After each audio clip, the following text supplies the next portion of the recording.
So as we're about ready to start the Rochester School Board meeting, just as for those of you who've not been here, like staying in the room, you're giving your consent to be recorded, as all meetings are recorded. Microphones are turned on, so please keep your conversations to a nil as the board is doing their business. Mr. Chairman, yours. Yes, hello. Good evening, everyone. My name is Neil Turner. I'm the Vice Chair of the Rochester School Board. Thank you for coming and attending our meeting tonight. At this point in time, we're going to open our meeting. And yeah, we'll start with that. The flag salute.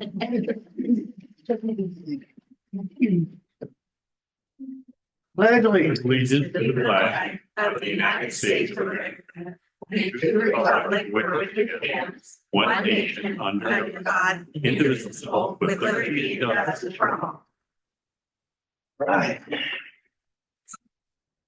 Roll call. We have Grant. Here. Susie. Here. And Neil, I'm here. And those are who we have tonight. Well, we have two more as soon as we do our oath of office. Yes, we will. We will have a full board again. Okay, at this point in time, we will do our oath of office.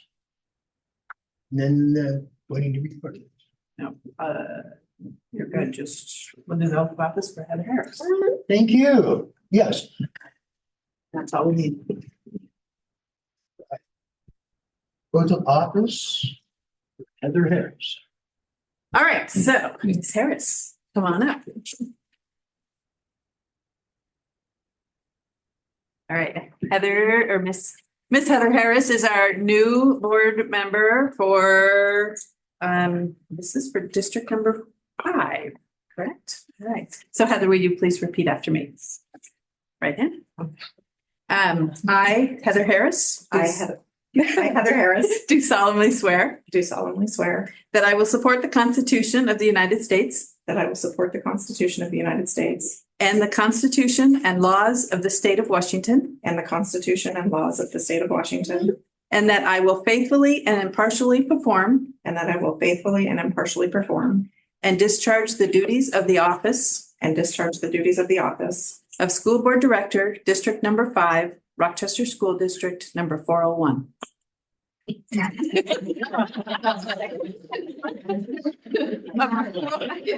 Of School District Director, District Number 5. of School District Director, District Number 5, Yes, Rochester School District Rochester School District Number 401. According to the law, go ahead, according to the law, to the best of my ability. to the best of Yes, congratulations. Thanks.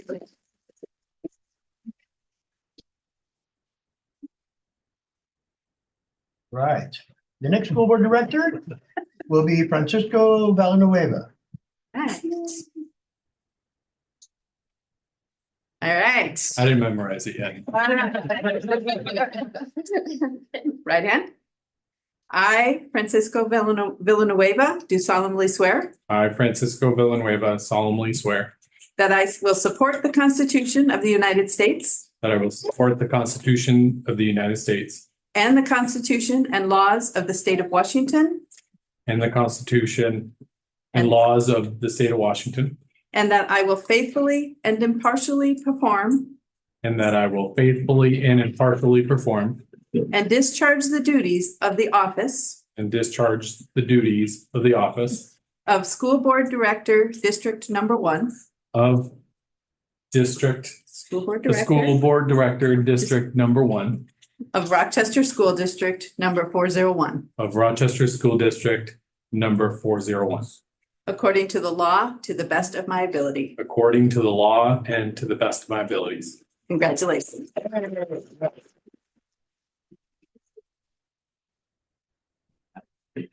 Yeah, that was a real big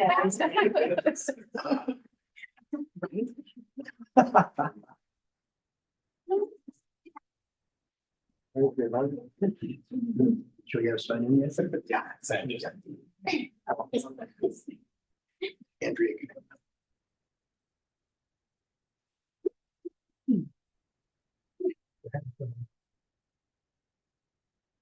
Thank you. Next, Yes. Are there any additions or deletions to the agenda this evening? Nope. No? Okay. At this point in time, we're gonna have public comment for items that are on our agenda for this evening. Do we have anybody in the room? No, not on the agenda. Okay, so none for now? None for now? Okay. Sounds good. All right, board members, moving on. We're gonna move on to our consent agenda. We have a motion to approve consent agenda this evening. Steve moves. Do we have a second? Second. We have a second. All right. Any discussion? Hearing no discussion. All in favor, say aye. Aye. Aye. Any opposed? Hearing none. Consent agenda passes. Okay. Next, we're on to our student representatives tonight. All right, here as always, welcome the new school board members. So of course, boys basketball, they have a game tonight, their very first home game. And then they also have a home game this Friday at 6:45. Girls basketball is at Castle Rock tonight. They just won their first game against Acosta on Monday, and they also have another game on Friday at Renew. Wrestling had a great duel last night against Black Hills, earning 48 points, with Black Hills only earning 35. Girls bowling is doing great. They had a match last night against Aberdeen, and it looks like they'll have a very eventful season ahead. Few things about clubs and band. National Honor Society adopted a family for Christmas, and they were able to purchase gifts for everybody. And the theater is having their play on Saturday at 2 and 7, and then another one on Monday at 7. And then some other things that are happening at the high school. ASB is hosting a breakfast with Santa this Saturday from 8 to 11. The meals cost $10 for one plate or $30 for a family of 3 or more. And almost all of our items were donated. Winter break is coming soon, so classes are finishing and getting excited for our pep assembly next week. Any questions? So like that. Oh, busy. Wonderful. Thank you. Right. Both Naomi and Zach have asked to go ahead and be dismissed so they can go to the first home basketball. Hey, Thank you for having us. Thank you. thank you for coming.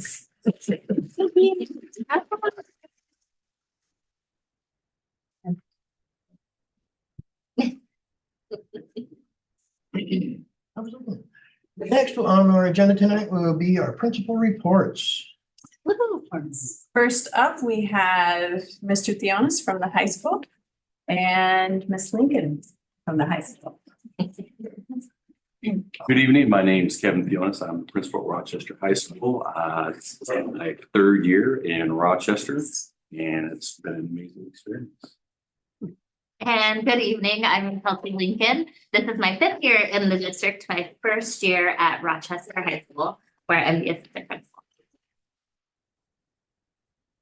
So I'm going to talk to you a little bit about the work that we are doing in our building.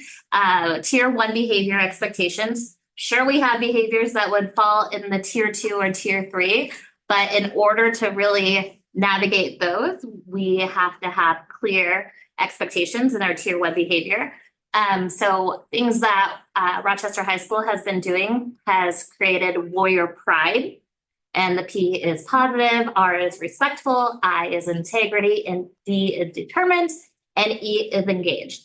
One of the things that we have, these are pictures of what are around the schools. This is an example of our warrior pride in the classroom, and then our warrior pride in the common areas.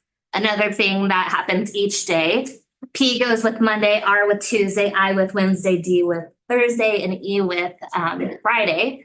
Mr. Theonis every morning when he does morning announcements will say today is Wednesday, it's integrity, and he'll give a little spiel on what that looks like in our building. So we are really doing the warrior pride throughout the building. This is aligned with our strategic plan that we've come up with for the district, and this goes right along with goal number 2, which is our students feel safe, supported, connected, and engaged. So.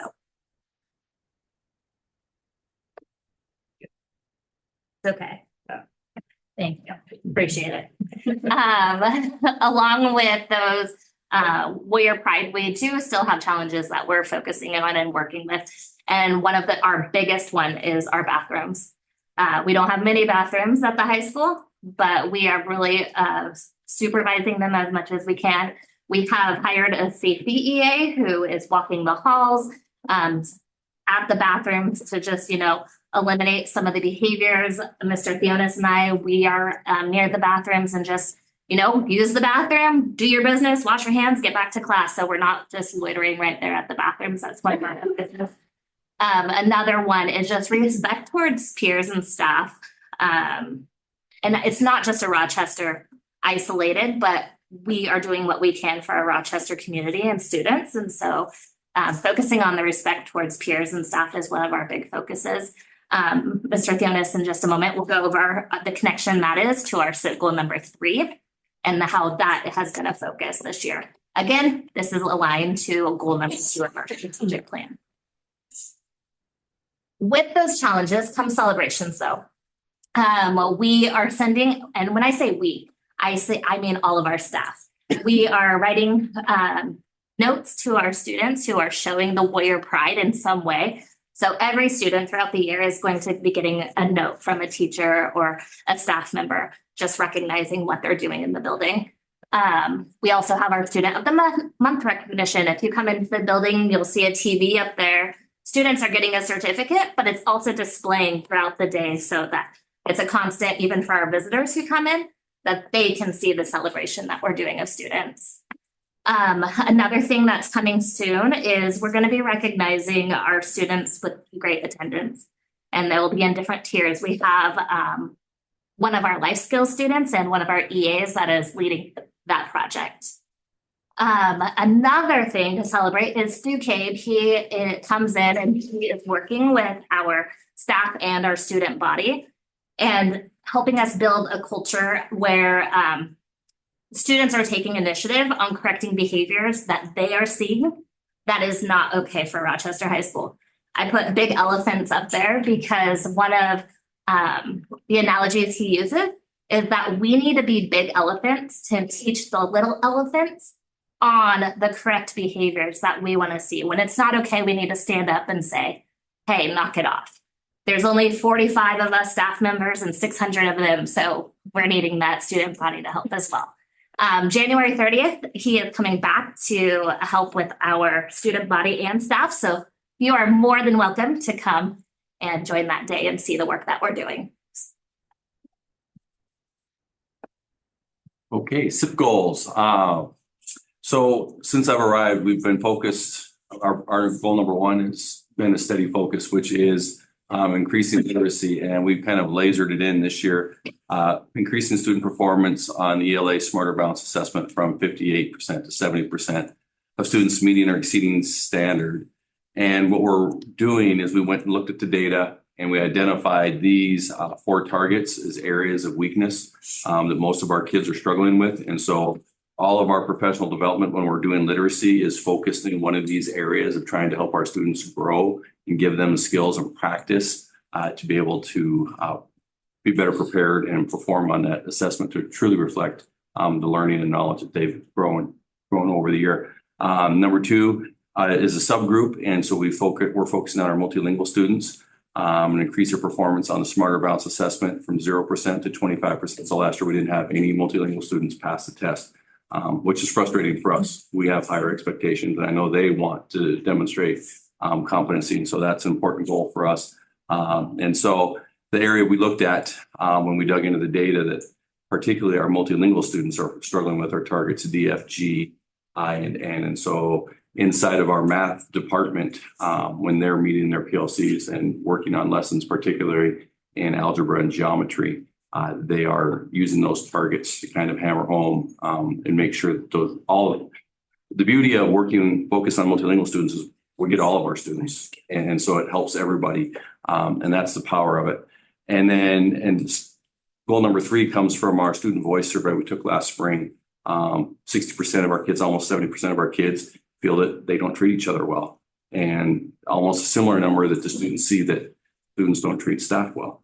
And so that's why the goal is where, we basically what we're trying to do is reduce officer referrals for leaving class without permission, failure to cooperate, and student altercations by 50% compared to 2025 data, In addition, increase the percentage of somewhat agree or agree responses on questions 25 and 26, which is student to student respect and student to staff respect. Student voice survey from 30% to 50%. And that's where Stu Cape comes into play. And so the goals are all aligned with our strategic plan. All right, we'll go to the next slide. Okay, so tying back into Smarter Bounce and the ELA and math, we've been focusing our professional development on depth of knowledge. And so DOK is what you'll hear people say DOK. What that means is the level of intensity of what the knowledge we're calling. So like, for instance, in history, you could say United States Declaration of Independence was signed in 1776. That's a level 1 depth of knowledge. Level 3 would be it was created by the signers of the Declaration. And so the more information and the more connection you have to make increases the depth of knowledge. So level 1 is surface level. Level 4 is like really deep, making real world connections to that knowledge.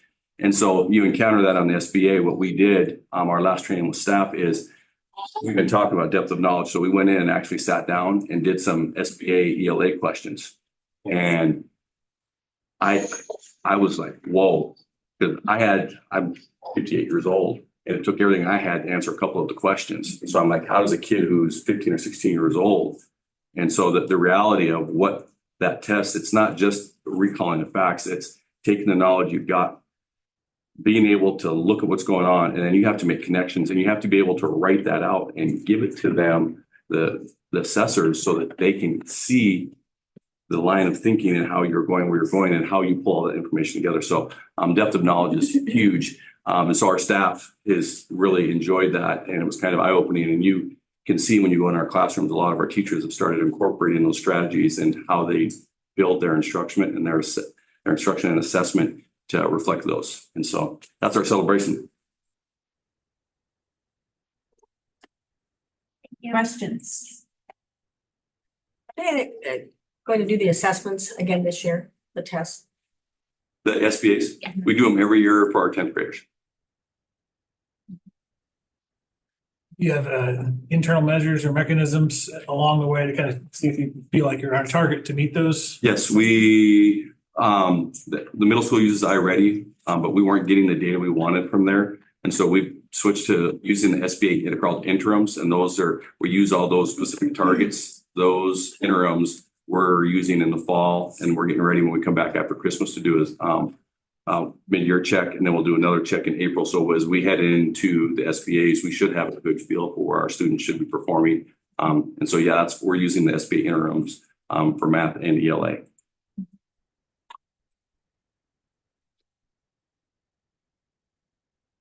Any other questions, board members? Okay, I do have a simple question. Whereas the iReady, that was being used at the high school in the 9th grade, correct? Yes, but our data was kind of unreliable and irregular because kids would miss, and then so we weren't able to paint a really good picture with the data we were getting, and that's why we chose to switch, because we wanted more reliable data that we could use in our classrooms to inform instruction.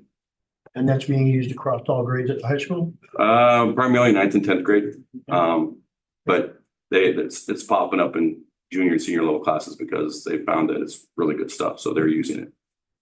Great. Can I ask a question that's not related to this really, but Sure. you guys have really been working on attendance. Do you see any changes yet?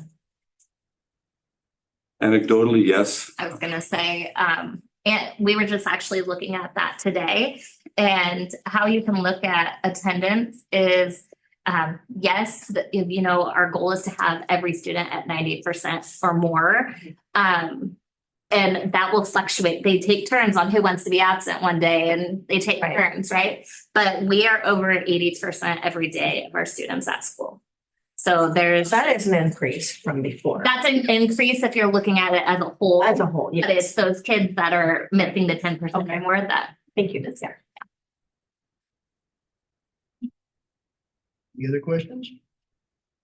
Oh. Thank you. Thank you. Yeah, thanks. All right, next will be Rochester Middle School.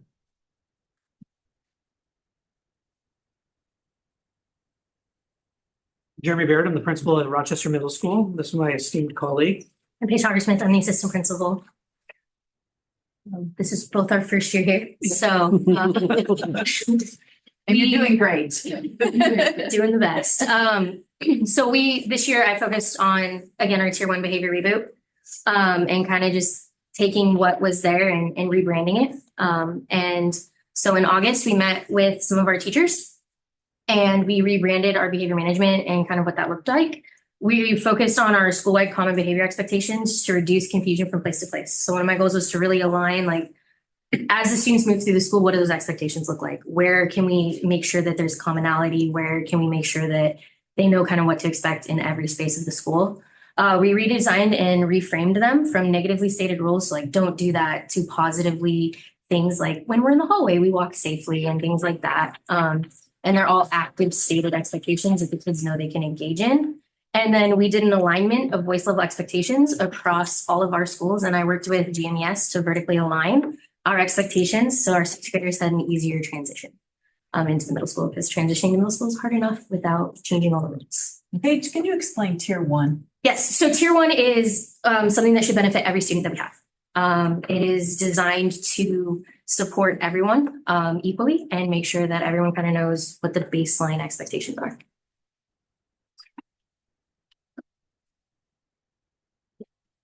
So then I wanted to include pictures. So you can see here our commons expectations, classroom expectations, and hallway expectations. They all share the same icons, which supports our multilingual students and just kind of helps our kids kind of know what to see and what to look for. And then our voice level poster is there as well. And then as a campaign this month, we had the students take and write what the expectations mean to them and put them on our evergreen expectation board. And the kids are identifying a lot of really positive things. Like in the hallway, I'm going to be kind. And if someone drops something, I'm going to pick it up. If I see someone struggling, I'm going to stop and ask if they're okay. So they were identifying a lot of really awesome things. Some of them were quite silly, like, I'm gonna brush my teeth every day. Like, great, I'm so happy you're doing that. Great expectation. It's much appreciated. Yes. So it's been really awesome to see that these expectations are resonating with the students and they are finding ways to internalize them and then reflect them in what they're doing every day. Some of the challenges we're seeing is just some fidelity to our school-wide expectations and reteaching expectation to students as an initial behavior. So when a student kind of steps off the line, we're just trying to make sure everybody is approaching that in the same manner so that the kids are getting a consistent statement no matter which adult they're talking to or which location they're in the school. And then just making sure that we're enforcing them with fidelity across the board. Another challenge that we're having this year is the number of fights have increased substantially since last year. And as has the number of threat assessments that we're doing. But we're really trying to crack down on safety and make sure that we're keeping an environment that is safe for every student that we have and every staff member. So some celebrations that we have too is that staff has really stepped up to lead the work. Our attendance has improved from 70 to 74%, which was up 2.5% from last year at this time. And then leadership students have suggested, planned, organized, and led assemblies. The most recent one was highlighting the importance of mental health, empathy, and self-care amongst each other and what that looks like. It was really powerful to see the kids stand up and kind of share their stories. And then we are implementing the Tier 2 RISE team to meet around specific student needs for more intensive supports, including attendance work and parent meetings and trying to support our Tier 2 kids as much as we can. All right, so let's speak briefly on our school improvement plan. We have 3 goals, and we are in foundational supports. So level 3 foundational supports for school improvement. That's where we're at. Unfortunately, we didn't get any money this year. Obviously, deployed our money, but they still need us to improve, and I entirely agree with that. Our first goal is that 77% of our multilingual learner students they will show typical or better growth on their reading iReady scores on the spring benchmark of 2026 as compared to the fall of 2025. And that aligns to the strategic plan goal number 3 of students demonstrating achievement of core academics. The second goal, it ties into our students with IEPs. After getting some feedback initially, we had it with students that were identified as qualifying for lab services. which stands for Learning Assistance Program. Initially, it included those students as well, but then after getting feedback from the state and OSPI, that they said that we needed to change it to IEP students with individual education plans. And so, which I agree with. The reason for the inclusion of the other group was to give us a larger N so that we could really track and see that we're impacting a larger group of students. But they will improve to 60%, or that 60% of the students that have IEPs will show typical or better growth on their Math iReady scores in that same sort of benchmark. We're getting ready to, right now, when students come back from winter break, they'll have their winter benchmark, which will kind of be our dipstick to see if they are on track to achieve this. And then finally, our attendance goal, which we are currently above, not by much though, winter hits us hard. But 72% of students at Rochester Middle School will achieve regular attendance by May 2026 as compared to 64% during the previous school year. So that no more than 28% chronically absent. Just to explain chronic absenteeism is missing 10% or more of that school year. So by June, if they have missed 18 more days in the school year, that they would be considered chronically absent. And so just yesterday, students with 7 or fewer absences were no longer considered chronically absent. So we keep track of that. And we encourage students right now, we have an attendance blitz going on. A challenge for second quarter that our students that are sitting at 90% and above, because we want to keep them there, encourage them and let them know that we recognize them, that they're going to receive a treat. And then we also have taken the time for those students that are on the bubble, so to speak, that are very close, that if they don't miss any more days, that they will fall off that chronic absenteeism list. And they too will receive a treat and a celebration.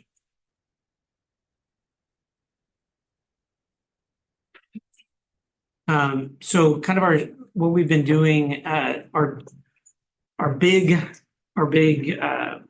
strategy or key activity for 2 of the 3 SIP goals is what we dubbed the RMS 5, which is when we got back together in August, our teachers identified, I gave them a menu of options of about 25 or so different strategies in 5 different categories as instructional strategies that we're going to practice as a school-wide in the classroom. Teachers chose them, and so we've been being very intentional in collecting data as we do classroom walkthroughs, and then doing targeted intentional professional development to staff to beef that up, to support them in being able to do it. Most recently, we have 3 of our 5 strategies that we've focused on interactive word walls, which is it helps to internalize vocabulary, positive feedback 4 to 1. So for every negative statement, like, hey, sit down, that would be considered a negative statement. The teacher would give 4 praise things like, hey, I really like how you all are listening and paying attention. I appreciate that. Or, I really like how Justin isn't clicking his pen anymore. And then exit tickets, using exit tickets in a formative assessment. Just give me an example. But using exit tickets at the end of a lesson, or even partway through a lesson, as they wrap up that section, to make sure that the students get it, look for those misconceptions, and really inform instruction for the next day and then beyond, so that there can be some intervention to that.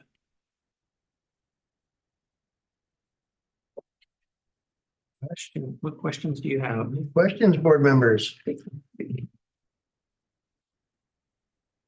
want me to ask for? Okay. What do you attribute the increase in the fights? It's hard to say. Right now, we have it mostly isolated down to like one friend group. And so we're working pretty intentionally with them to give them other strategies to use besides their fists. And then connecting them with other services that they need.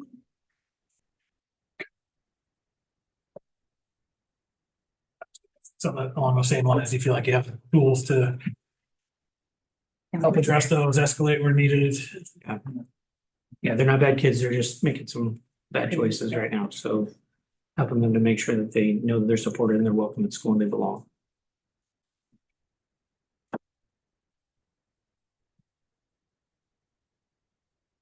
The next time the iReady comes out, that's gonna be in January, right? Yes, sir. That's when the test's gonna be, and then we'll know by February, correct? Yeah, almost. Oh, we should be, it takes a couple weeks to do some cleanup, right? Catch those kids that they missed it the first week when we first gave it. It takes a couple days to administer them.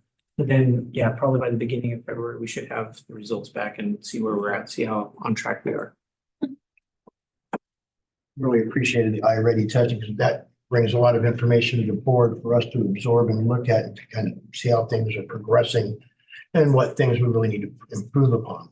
So I was rather impressed with the iReady when it was first presented to the board a couple of years ago. Sounds like we got goals and achievements and yeah, we cut out that fight and Yeah. maybe offer them some sugar cookies or something. Not too much sugar. Right. Well, yeah, they gotta make it go out and run around the track and get, too much fun. And That's what they used to do to me. Okay, you're going to the track, go run. So, excellent. Any other questions, board members? Exit ticket. What do you mean by that? so an exit ticket, think of it as the last task you have to do before you leave class, right? Like your ticket to exit. And really all it is there are different types of assessments that you can give, maybe a question that the teacher might have that's really key and is really going to highlight the essential learning that was supposed to happen during the lesson.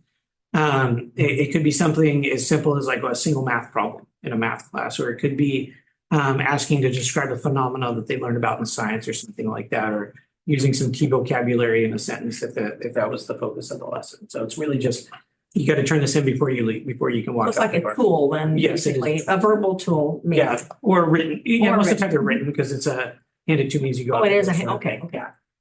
Thank you. All right, well, thank you very much. Okay. And our next building report will be from Ground Mount Elementary School.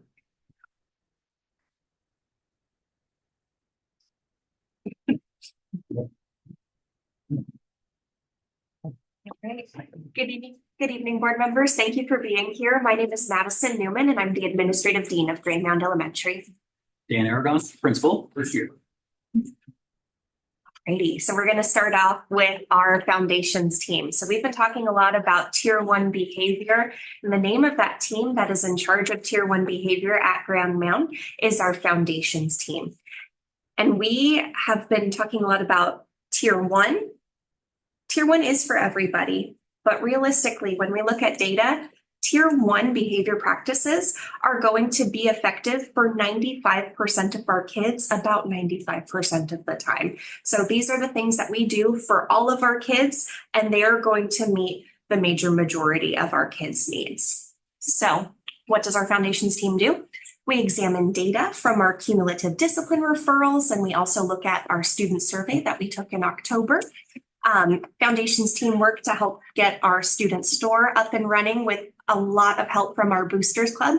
And then we also create some whole school challenges to help shape our behavior. For example, I'll talk a little bit more about our Toodle tournament that we have going on right now. Next slide, please. So this is our student store. Once a month, every grade gets to come to the student store. It's in our cafeteria foyer, and they're able to use their Warrior Pride tickets that they earn from their teachers in order to buy items from the student store. These are just a couple of our most popular items. Definitely the Takis and the Prime are a big hit with our kids, but we also have some school supplies, some water bottles, and other non-tangible items that kids can also buy. So the way that kids earn Warrior Pride tickets is by demonstrating our 3 rules at school: be safe, be respectful, and be responsible. When students are demonstrating safe, respectful, and responsible behaviors, they're given Warrior Pride tickets by any adult that works at Green Mound Elementary, and then they get to cash in these Warrior Pride tickets once a month at our student store. Next slide. So another thing that Foundations team does is we look at behavior data. So at this sheet that we have right here, these are our top 3 trending behaviors for the months so far this school year. So you'll notice that in September, our most prevalent behavior code was failure to cooperate. In October, it was disruptive behavior. And in November, we noticed that kids were using a lot of inappropriate writing, gestures, and language. Kids weren't being kind to each other. So Foundation's team asked, click please, what do we do to decrease this number? And we came up with the Toodle Tournament. Next slide, please. So the Toodle Tournament is a competition that we came up with as a Foundations team. It's a way for kids to write kind, unique, and specific messages to their peers. We made it a grade level competition. So it's third graders against fourth graders against fifth graders. And then to make it fun, we threw the staff in there as well, because all staff kind of secretly want to win against a bunch of third, fourth, and fifth graders. I will say right now, though, unfortunately, we are losing big time, which in my eyes is really good. It means that the kids are being more positive towards each other. I did put up a few of my favorite quotes from these Toodles. So my first one, you so kind, funny, and smart. Sometimes I like to think that you're eating Smarties all day, but you're kind, nice, fun. You're the best. Also, my classmates are very nice to me. I was new to GMES and I was scared, but my class was nice to me. They made me feel included. I love my class and Miss Banj. And then my personal favorite, Logan is an all-brainer. Logan is so smart that he could do NASA or SpaceX right now at age 10. These truly are bucket fillers at the end of the day when I'm reading through them and counting them and seeing all of the kind messages that our kids are writing to each other. It makes my heart full. Justin, would you mind clicking one more time for me? This is a graph of our Toodle tally for the entire time this competition has been going on. And this data is up to yesterday. Yesterday, fourth grade just barely took the lead. They're in the red line right there. But today, fifth grade said, nope, fourth grade, we're not allowing you to take the lead again. So now they are leading by about 130 Toodles. So lots of kindness going on in our school. Next. All right, so in terms of our school improvement plan goals, our first one talks about increasing the amplifier percentage of educators that self-identify as high in both credibility and collective efficacy. So, thanks. Yes, so an amplifier, right, is this idea that a person is credible in the student's eyes and also it values working with one another and really can speak to all of our ability to work together to overcome any challenge that a student brings to us and that they can still learn at high levels. So it's been really exciting for me to see just like our staff just jumping into the work and being vulnerable about, where they see themselves and where, we need to grow as a school. So that's really exciting to see. And it's connected to our strategic plan goal, number 2, that other folks have spoken to. Well, so you ready, Justin? All right, thanks. Number 2, also a common theme, increasing our scores on the SBA or the Smarter Balanced Assessment with the state. And in 2 ways. 1, increasing that percentage of our students that are learning multiple languages in addition to our students with disabilities. And similar to the high school, we're also using those SBA interim tests to promote that transfer of learning. So the more opportunities they have to practice on the platform and use the tools there, be familiar with the types of questions. As Kevin said, they are rigorous questions that the kiddos need to know these days. So and then also the connection to our strategic plan goal number 3. Other folks have spoken as well. And number 3, decrease these discipline referrals. So last year we had 964. We wanted to get that less than 400. And so update, you heard a lot about our efforts to decrease those referrals. In addition to that was as of yesterday when I updated these, I believe. And then, also connected to strategic plan goal number 2. So what questions do you all have? Questions, board members? Actually, I do have a question. I noticed you guys said inappropriate writing, gesture, and language. There were 16 incidents. Do you think the majority of those is out of ignorance of what they're saying or doing, or is it more malicious, where with intent to kind of?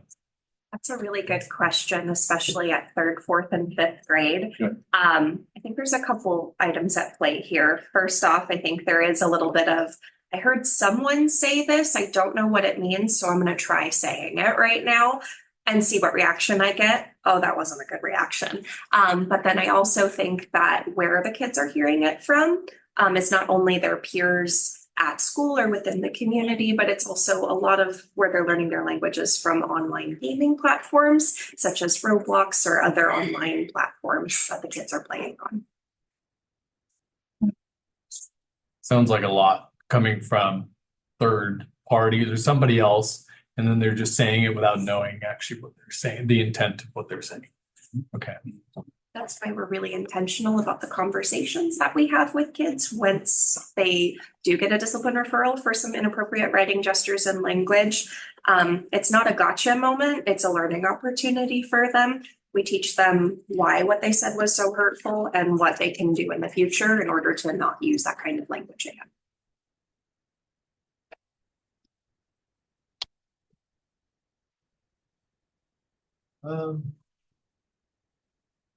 I'm trying to decipher this GMAS, a year-long behavioral data counts. We have numbers of students, numbers of offenses, first most prevalent in behavior codes, second, third. It's just like, let's see, November has got 50 students, but 91 offenses. So we only have a certain amount of kids that are creating more offenses. Yes, That way, there's like a daily referral when these come up. not necessarily daily. So the number of students column tells you how many kids received discipline referrals for that month. And then the number of offenses are the number of specific behavior codes that are documented in those discipline referrals. So in the month of November, 50 students contributed to these 91 discipline referrals.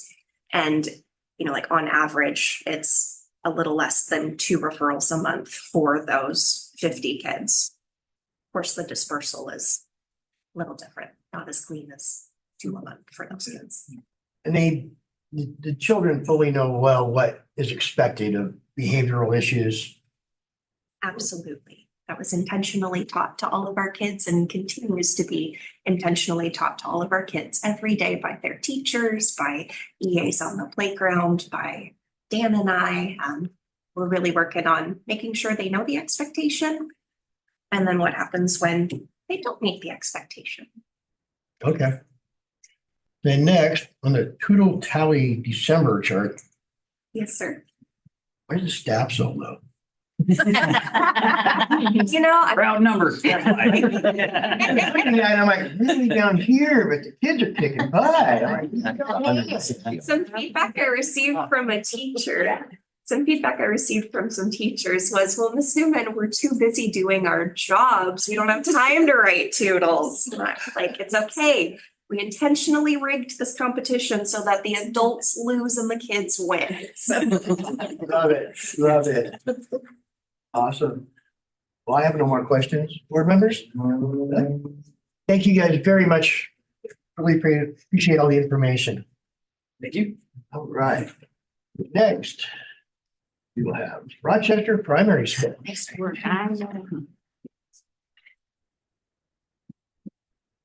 Hello, good evening. My name is Danny Kearns. I am principal at Rochester Primary School. This is my second year as principal. Prior to that, acting interim principal and assistant principal. So this is my counterpart. I'm Nicole Kernan, assistant principal at RPS.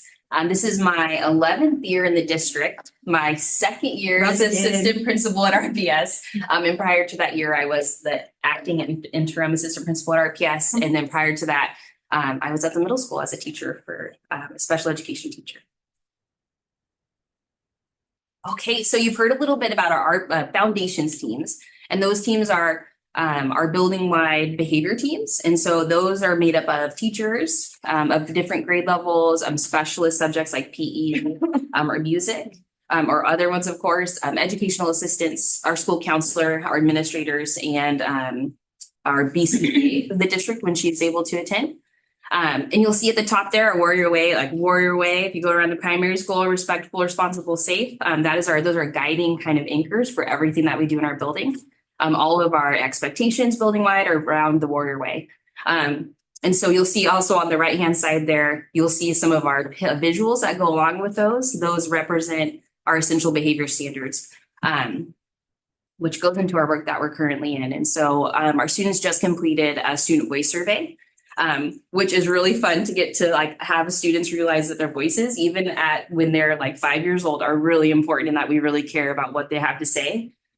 So part of that you'll see, it's really hard to see there, but one of the areas of growth that our students said they're having a hard time is solving problems. Like they're not sure how to solve a problem, whether that's on the playground, in the classroom, with an adult, with a peer. They're like, we don't know how to really do that. So that has put us into what we call is our Plan, Do, Study, Act. And we'll take that, our foundations team will take it and we'll design, okay, what are we going to intentionally do in every single area of our school? You heard tier 1. So like that's for all students are guaranteed. We're saying every single student at RPS will have that instruction and access to that.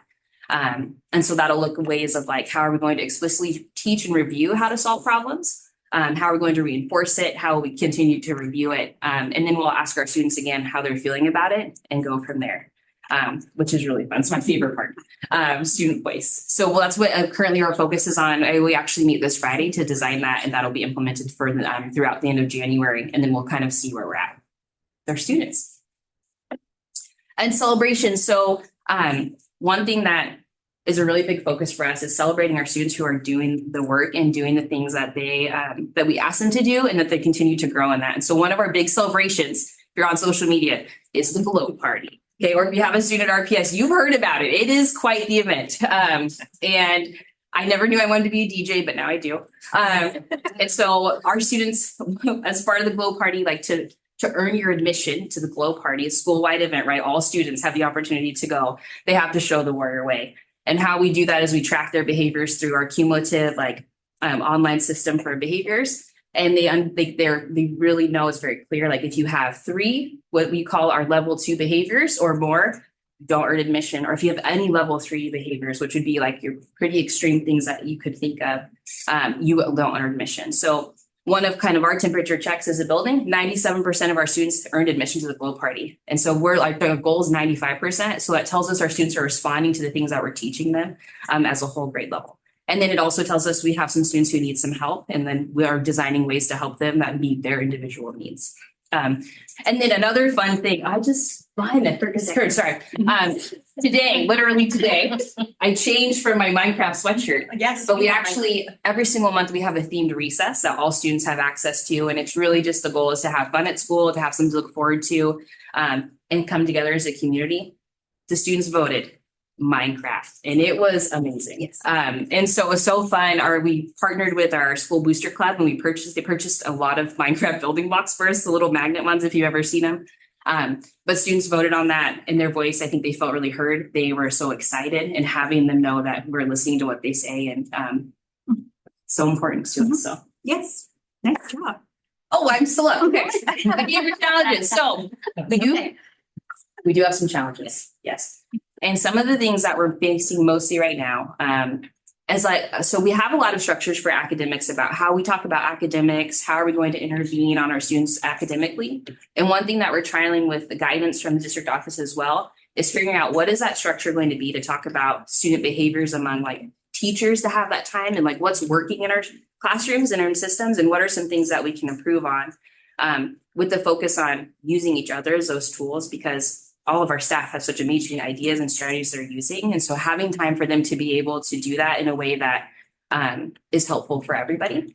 And then the second struggle, I think, at the primary school building is something we do receive a lot of students who will start that maybe haven't been exposed to many academic opportunities or opportunities to do things that maybe aren't preferred activities. And one of those kind of centering things that we're finding in our conversations with family evolve around a lot of screen time or video games, maybe as the elementary school noted. And so we're kind of trying to kind of pave like what are our steps going to be like that for community outreach, and how do we help parents and our staff or community understand the impact of screen time on brain development and ability to do things like regulate your emotions and be able to think before you act and things like that. Nice work. Doesn't she do a wonderful job? Thank you. Thank you. So I'm here to present a little bit about our school improvement plan goals this year. We have 3. SIP goal number 1 posted at the top there. During this school year, RPS is going to increase the percentage of students, not to read it verbatim, but in the on grade level zone or green zone in iReady for number and operations within the math domain from 52% to 80% of our student population meeting that target. SIP goal number 2 carries over a bit from last year in that last year was a whole building goal, and this year it's a smaller group. And students that we want to see meeting proficiency in the phonics domain, the reading side of iReady. And we want to get that from 71%, which we got to last year, which was amazing, to 80%. So we're talking about that 9% of students that weren't proficient in phonics last year. Some have gone to Grand Mound, but we also are getting some kindergartners. But how are we being really specific and intentional in helping those kids get to that, what we call the island of proficiency, right? And then in SIP goal number 3, we're talking about students this year at RPS who are showing proficiency in that essential standard of managing their bodies from 69% to 95% that we're actually using the report card grades for, because our report card standards align to the essential standards that we have that we're using in the building. So that's how we're focusing our work this year. And you can see there how those goals align to our strategic plan as well. One of our celebrations. So just a little thinking at the top about why. When teachers observe each other, they build shared expertise, they strengthen instructional consistency, and they create a culture of collective growth. So in the area of reading, particularly as we move forward, thinking about how can we ensure that the instruction that's happening in our classroom is, our SIP plan says, explicit, systematic, cohesive across the grade level. Well, we're moving forward with getting teachers into each other's classroom. And Miss Fast, if you don't know Miss Fast, she's here with a side pony. That's not how her hair looks every day, but she was celebrating Read Across America. And the book that she was reading was about a little girl's ponytail. But she has developed a Together in Practice for Success in the Classroom strategy, where teachers get into each other's classrooms and get to learn a little bit about how are they working with student engagement and what are they seeing in each other's room and learning from each other. We've done this with our instructional teacher leaders to start the year, kind of some implementation science, Mr. Aragon, where we start with a small group and we're going to roll it out to the larger group as we come back from winter. But some of our teachers that have experienced this now, you can see some quotes there from the things that they've said. I liked seeing the other grade levels, took something from both and implemented it in my room immediately. Nice to branch out and get more ideas. There are parts of my day that still feel muddy. Is there a better way? I saw some ideas that will help me with this. Teaching in front of my colleagues was a very valuable experience. We are all coming from a place of learning together. And again, that's shoring up our tier 1. So you can see our intervention pyramid there for you. Tier 1 is all students. And if we do it well, it's preventative of tier 2 and tier 3, right? And so we need that cohesive and consistency happening and a really clear picture of what does it mean if we're instructionally sound in our building. So that's one celebration. The other celebration, got it, that's great timing, is work in our unit planning. So our unit planning focus last year was in reading. We were doing a reading adoption. It made sense. This year's, we're moving into math. We're doing some recalibration around what does math instruction look like at RPS. And one of the key pieces to this is that our teachers are planning together. So when teams plan units together, they create clarity, consistency, and stronger learning opportunities for every kid in that grade level, right? No matter whose classroom they're in. We want that consistency for all of our students. And this is a sample of what those unit plans look like, which are done in our PLCs every Friday. Mr. Black's been with kindergarten the last couple of times and has come back and let me know, hey, they're doing the work. And I said, you are right. They are, I mean, our teams are really getting around this idea of what are our boulder or essential standards in a unit, what are the rocks, boulder, rock, butterfly. But the rocks they're important, but we're not going to necessarily intervene on them. And then the butterflies we're going to touch and maybe lift off from those, but they're not something we're teaching to mastery, because you can't do that with every standard that's presented to a child in a school year. But getting really clear on what that's going to look like and breaking that task down then into learning targets for our students each day. And then assessing how are we doing on those learning targets. You can see in the blue in the corner, it says CFA. That means Common Formative Assessment. And I don't think you can click the link, but how are we going to measure that our students have met those learning targets to this point? And that's giving us, I think, Grant, you talked earlier, are those checkpoints or measures we can use along the way before we get to the iReady assessment that's informing us, how are we doing with this in our classrooms? And our teachers are doing a wonderful job. This is just kindergarten, but all grades are doing this. That's a celebration to me, the work that our staff's doing. Last, I had to throw in one more, and she's going to kill me, but Nicole Kernet, you've heard her talk a lot about student voice today. And I think that the positivity and the joy she's bringing to our kids is absolutely amazing. If you have time to come to one of our themed recesses, I think she could actually market the idea to other administrators across the United States. It's when you have access to all your students, right? Every student, every day, we want access to our kids. And she's doing that in a very fun and creative way. And to help her in this effort, we bought her this cart. And there's a long story behind this cart, but you can see it has all-terrain wheels in the front. She has her party box in the middle. We are working on Minecraft, so she's got her Minecraft blocks. But we are happy to say that kids want to be at our school, and we're having fun. And our attendance would support that at above 92 to 93% daily. So our kids are coming, and she is doing a wonderful job. So thank you. Do you have any questions? I know we went over. I know. We're donuts. But do you have any questions for us? Board members? Questions? See, pays to go last. I go first, and we get to go last. We didn't get any questions. Well, thank you very much. I do have a question. It's actually for all of the principals. Oh. How were the policies that have been implemented with cell phones? How is that working out this year? Because now we're getting a full year of this now. Do you guys just speak to it briefly? It's not really a problem for us. From the middle school, I would say we have probably, it's less than one a day of a kid having their phone out when they shouldn't be. And they rarely ever happen in the classrooms. It's always like out in the common areas, which I guess if they're going to use the phone anywhere, I'd rather them be doing it in the common areas than opposed to that. Some issues, one bright spot, even with all the fights that we've had, is that it's only been like recently. And when I say recently, I mean like the last couple of weeks when we've had incidents of violence or kids thought that there was going to be a fight and they have the phones come out. But prior to that, there were no phones out. They are leaving them in their backpacks like we've asked. And parents, for the most part, are fairly supportive of our policy and the request. And we have a good system. Kids understand that, hey, we're not going to yell at you for having your phone out, but we're not going to let you keep it. It's going to go locked up in the cabinet and you can come get it after school, and then so on and so forth for repeat offenses. But it's been going very, very well. We only have one student on sorry, bud, can't bring your phone anymore, out of our almost 500 kids. Okay. We've done really well versus where we started 2 years ago when I came.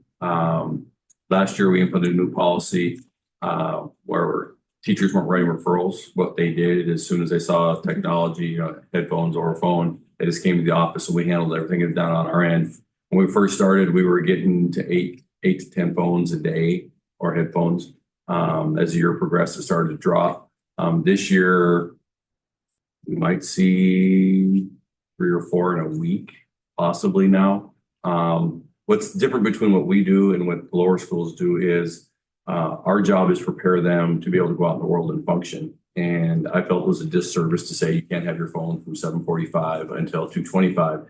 Because if you go out and you've never learned how to manage that technology when you get your first job and you get bored, what are they going to do? They're going to pull their phones out. And so that's why we give them structured opportunities during passing and at lunch. So they're learning how to manage the technology so that when they get out in the workforce, they're not losing their first 2 or 3 jobs if they can't manage that technology. And they understand the expectations. And I would say the fidelity across our school is pretty solid. And so the kids know what the expectation are. And when we're in the hallway and I see a kid, I say, all right, let's go to the office. Because even though you're in the hallway, it's instructional time. Instructional time is instructional time. I don't care if you're in the bathroom, if you're walking the hallway or in class, you shouldn't be on your phone. And so they get nailed and they recognize the importance of managing themselves because as I told them today, if you don't manage yourself, life will manage you. And it's not very fun when life is managing. And so that's our emphasis on everything, timeliness. People like it when you're early, not when you're late. Absolutely. All right. Oh, thank you for that information. And principals, you guys are all excused to leave now if you'd like, or you can stick around. Thank you, Mr. Kern. Have a good night. That's fun. Yeah. See you tomorrow. Bye. Maybe. You might be sick on them. I know it's terrible. I don't think we're doing that.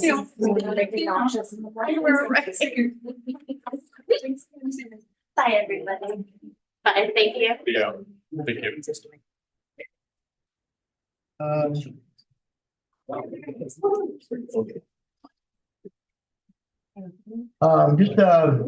Just for information, anybody here that wants to provide public comment for items that were not on our agenda this evening, there is a sign up sheet in the hallway out there.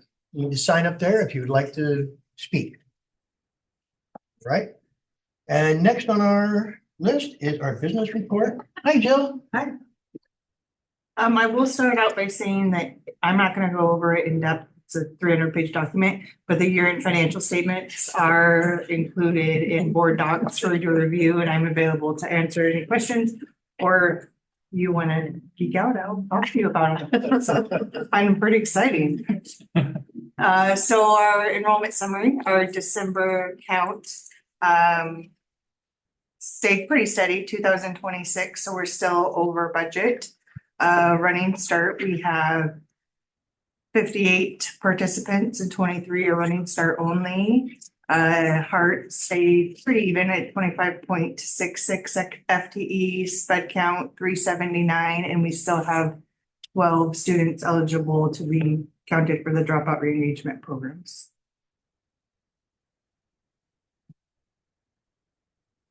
So this is just a visual of that same top data K-12 FTE count. The red line is our current year in comparison to the last 6 or 7 years. And sometimes it looks like a great fluctuation, but the lines are not far apart. So like I said, we're still over budget, so holding our own. In the end of October, the fiscal year was 16.67% of the year complete. Our revenues were at 18.5, and you'll notice that local revenues are at 35, which seems really high, but it's because we get a payment in October. So this month we got a chunk of payment for our levy dollars, so that's always jumps up. And then our expenditures are at 17%. So this is just more detail and outlook of the general fund. So over on the right, you can see the board has a policy to maintain a minimum unrestricted fund balance between 8 and 11%. So 8% would be 3.2 million and 11% of 4.5 million. So at the end of October, our total fund balance was 4.8 million. But 415 of that is restricted for things like food service or our LAP program or our CTE program. So that left 4.4 million to be committed to the fund.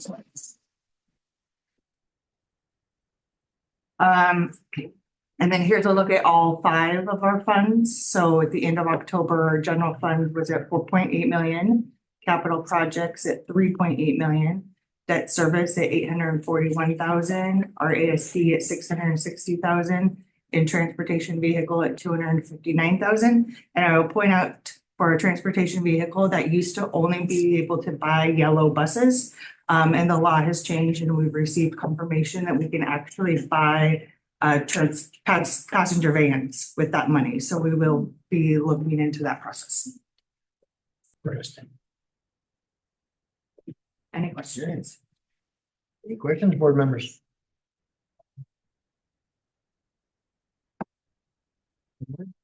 Thank you, Joe. You're welcome. Lots of numbers. Okay, there's a lot there. Wonderful. And at this point in time, we're going to do our superintendent's report. All right, I have just a few things for you tonight. I will start out by saying we've been very fortunate in our district with the weather and the roads. Our transportation team they are making some adjustments to how they're picking up kids. But yesterday morning, we had to change the pickup location for one bus route. This morning it was okay, and we were able to pick everybody up at their normal routes. The Independence routes, the bus drivers did have to go the long way to go get those kids, but they were able to get there. We continue to watch the water though, because it is fluctuating, still rising a little bit tonight and supposed to lower a little bit and then rise again. So they went out and drove the roads again this evening. They will drive the roads again tomorrow morning. We will continue to watch and make sure that everything's accessible, but we've been very fortunate when you compare our area to even just a little bit south of us. Winter athletics, they are started. You heard about it from our student reps. Wrestling match yesterday was fun. Susie was at the middle school one this afternoon before she came. Lots of kids, lots of families there. It's fun to see the kids participating in. We've had more home wrestling events this year than we did all of last year. I think there was one home wrestling event last year, so that's kind of fun to see. Our bowling team's doing well. Girls basketball team is working hard, and then the boys, as you heard, they've had a few away games, but they're winning right now. We have a mom of a basketball player who's keeping track, but they're playing at the high school now. So after we finish up, you might want to go catch the end of the game. But kids are engaged in their athletics. Next, I want to just touch base a little bit on the water system. I don't have a lot for you tonight, but I do want to let you know we are still exploring and looking into the best possible plan moving forward and what that recommendation will be to you. Do plan to have a discussion at the January 14th work session.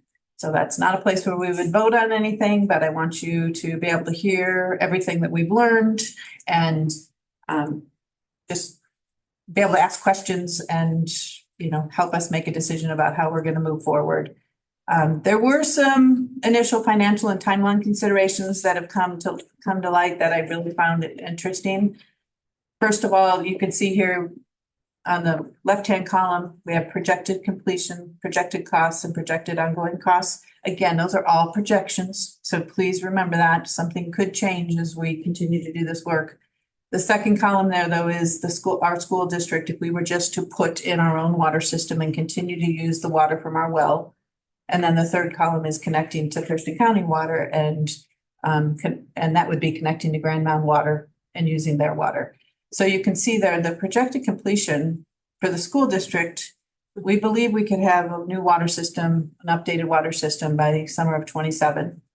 If we connect to Thurston County water, it looks like the earliest we could have completion is early 2029.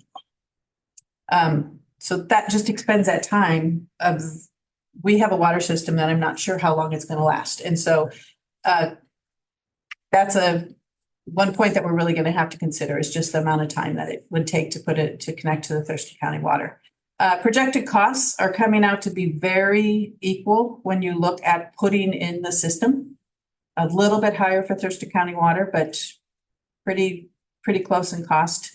And that's, if we connect to Thurston County water, we have to pay for the water to come to us, and then we still have to put the system in that we need to use the water that they would supply. So that's where that cost comes from for them. And then for the school district, it is revamping our entire water system here, so we're sure we can get water where we need it. And then the other interesting piece that is kind of working itself out is those projected ongoing costs. At first, we were thinking we would need a full-time maintenance person. It isn't looking like it would need to be a full-time person. It's a part-time, at least a third to a half of a person's time that would be focused on water. So the estimated cost there would be about $40,000. The estimated cost for water that we would have to pay annually to Thurston County would be $89,000. They're estimating that the cost would be $7,499 a month for water. That's not irrigation. That is not irrigation. That's something we're still working on, because if we go with Thurston County, we would like to still have access to one of our wells to use it for irrigation. They haven't committed that would be the case yet. So that's another concern, because if we have to pay for water to irrigate, that'll be an additional cost. But the water, if we use Thurston County, they will then have rights to our wells. We have to hand over, and not necessarily both, but definitely to one of them, we would be handing over the rights to those wells. So that's just an update. We're working on it. I didn't want you to think that we aren't continuing the exploration of our next steps. We do still see a capital levy being put on the ballot in April, would be what I think the timeline would be for this. So. To control the system. Question. Yep. Irrigation system. This system that we're working with right here, this is high school, primary, and elementary, correct? Correct. The middle school, is that already on the city? That is on Rochester Water. Rochester Water, okay. Yep. And we pay how much a month for that? Like $400. $65 a month for water. Water. Seriously? Wow. Big deal. Yep. I said this afternoon, I said, one of the options we might need to look at is just running a hose. We can do something like No. that. $65 for one. What about this building too? Not both buildings, probably two separate. There's two separate, but still $130 versus 5,000 or 7,000 a month. Yeah. Thurston County special. So final slide is just some upcoming events. Band concert is tomorrow night at the high school. Breakfast with Santa, the kids mentioned it, but if you have any young kids or if you have some neighbors, let them know. Santa will be at RMS 8:00 on Saturday morning. The play, again, I'd encourage you to go. We have a new director for our plays at the high school. So this is the first time she's been working with our kids, and I believe Heather's daughter's in the play. Yeah, so Saturday, show 2 times at 2 and 7, and then again on Monday at 7:00. Again on Saturday's a busy time in the schools. In the evening at the middle school, there's a winter fest, and that will take place at 6 to 7:30. Just fun activities for families, and everybody's welcome. And then winter break starts on the 19th, so Friday. We have Friday off. We go to school next week, Monday through Thursday, and then Friday is no kids. And then we go all the way through the 2nd. And that means we return on the 5th of January. And then we have a work session on the 14th of January and a board meeting on the 28th.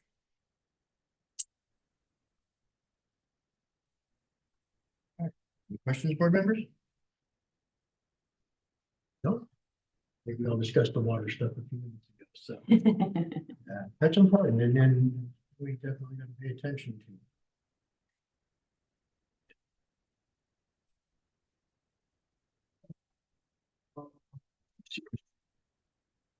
All right, at this point in time, we're going to have public comment for items that were not on our agenda this evening. No. What? Oh, sorry. Apologies. My computer clicked out, and I'm looking at email stuff, and it's not what it should be. All right, MOU, our new business tonight. So, Let me get just quick. yes, This This is an MOU that we've worked with REA on. It's an MOU around Article 29. And it speaks to case loads for our teachers at RMS. Right now, our current language doesn't really address the caseload sizes at RMS. So this is clarification for that. All right. Okay. We can also, Mr. Chair, will abstain from this item due to a conflict of interest too, so on the vote.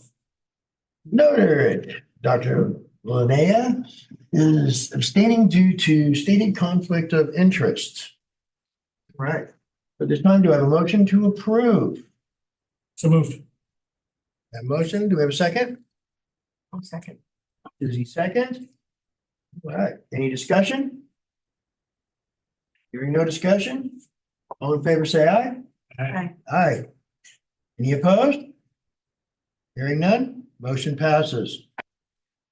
All right, next. Now we're on to our public comment.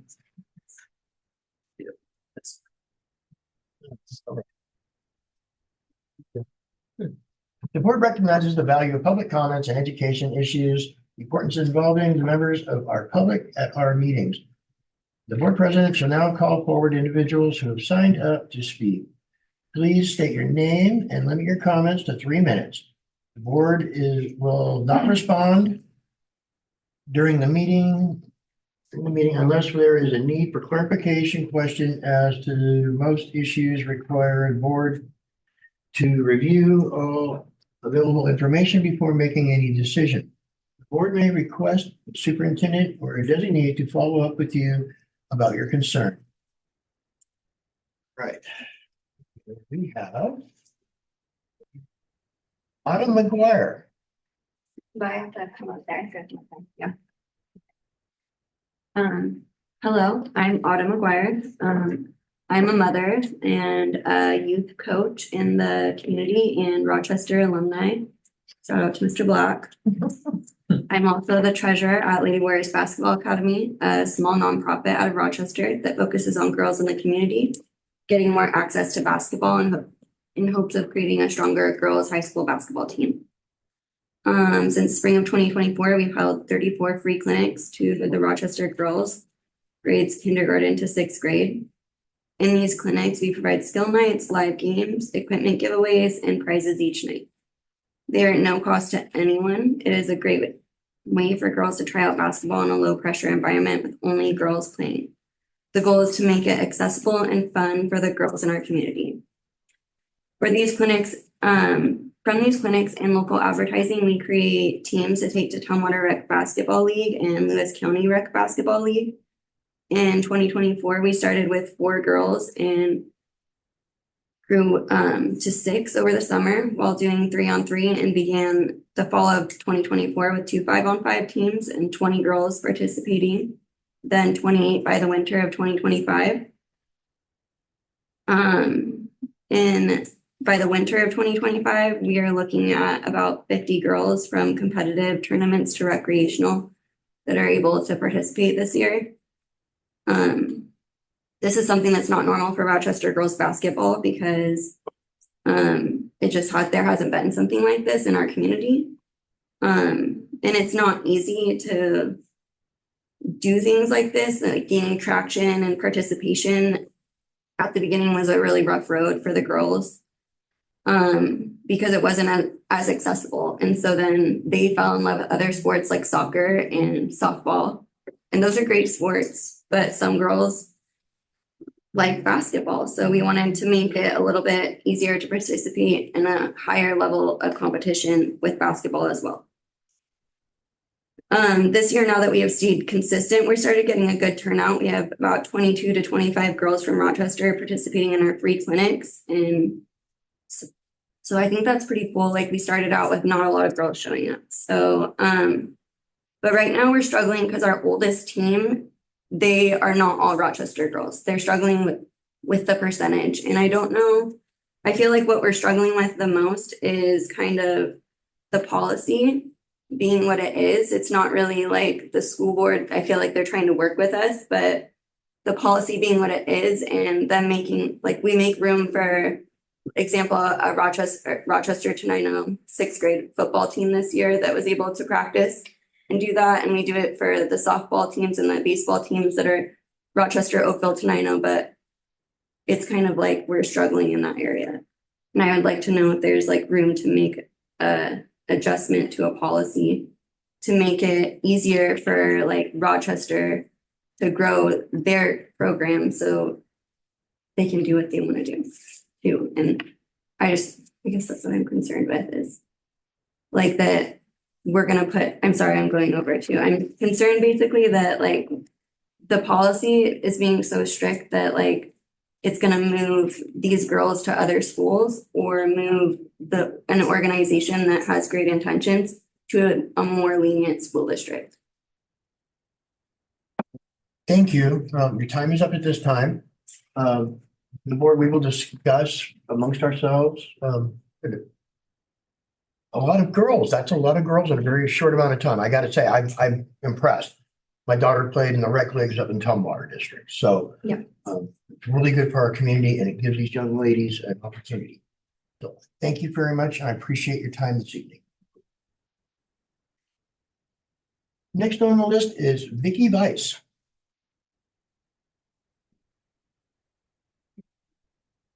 Oh, gosh, over my notebook.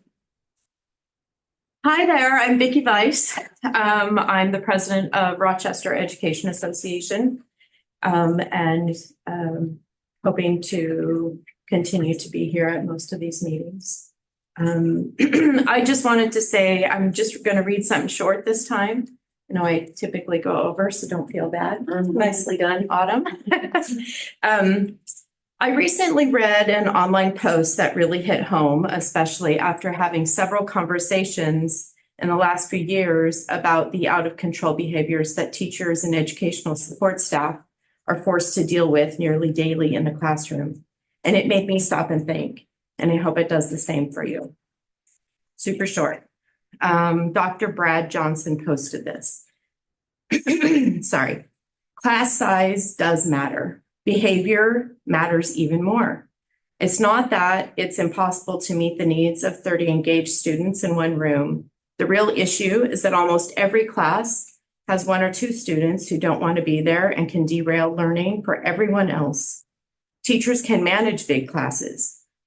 What they can't do is teach, redirect, protect, and de-escalate all at once when one or two students are constantly disrupting, or worse. We've reached a point where a teacher was shot by a 6-year-old and she had to sue her district just to get paid for the trauma she endured. If that doesn't show how far this has gone, nothing will. Most students want to learn. Most teachers want to teach, but it only takes one or two to shut a class down or put a teacher in danger. If we want better learning, we can't ignore this reality.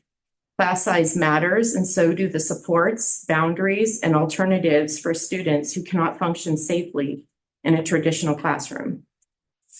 And I would just say that we've brought to the attention of the board multiple times this year about behaviors that are happening, unsafe conditions for staff. And I'm sure you've been told about some of those things that have happened as well outside of us explaining that. But it just made me really consider like, how can we approach this in maybe a different way? And class size does make a difference. Thank you. You're welcome. Oh, I would say any questions, but. Next to speak will be Kathy Brady.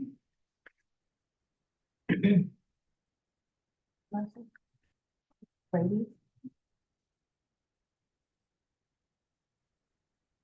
Oh.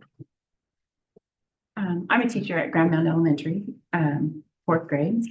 Last spring, the union membership sensed a disconnect with the school board members. School board meetings we've been to they've kind of an overview. And so it didn't really show the details. So REA members started writing "did you know" comments. So this is raw data. It's not edited, it's anonymous. And so this is just from some of the members. Did you know our social studies department invited an elder from the tribe as a way to enrich tribal history and social studies and to offer differing perspectives? The elder also shared a traditional Native American art. Did you know the AI-generated science curriculum is limited, hands-on, unengaging, and killing the love of science? This is what's best for kids. Did you know STEM, science, technology, engineering, and math, is my daughter's favorite specialist, and I'm angry as a parent that she will no longer get it when she comes to 4th grade? Did you know that when we consistently hold kids accountable in ways that matter to them, we're seeing a positive impact, even if there's a discipline action such as lunch detention? Did you know the dual language program that has been going on for 2.5 years is going to GMES? Ground Mound teachers just found out info about this the first week of December. And the last one, did you know I have worked at GMES for 16 years? This is the first year I have felt supported by our administrators. Way to go, Madison and a heart. Thank you. Thank you. Thank you. Right.